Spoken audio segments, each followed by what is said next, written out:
2029 সালে পর্যন্ত যুক্তরাজ্যের বাজারে পণ্য রপ্তানিতে শুল্কমুক্ত সুবিধা পাবে বাংলাদেশ। শুধু তাই নয়, 2029 সালের পরও দেশ থেকে রপ্তানি করা তৈরি পোশাক সহ প্রায় 92% পণ্য যুক্তরাজ্যের বাজারে শুল্কমুক্ত প্রবেশাধিকার পাবে।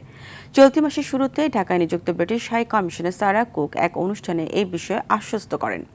হাই কমিশনারের মতে এই সিদ্ধান্তই প্রমাণ করে যুক্তরাজ্য দীর্ঘমেয়াদে বাংলাদেশের সঙ্গে বাণিজ্য সম্প্রসারণে আগ্রহী এবং ভবিষ্যৎ অর্থনৈতিক সম্পর্ক আরও জোরদার করতে চায়। সংশ্লিষ্টরা মনে করছেন, রপ্তানি বাজারে বৈচিত্র্য আনার এই সুযোগ দেশের অর্থনীতির জন্য অত্যন্ত ইতিবাচক এবং যুক্তরাজ্যের সঙ্গে বন্ধুত্বপূর্ণ সম্পর্ক অটুট রাখতেও ভূমিকা রাখবে।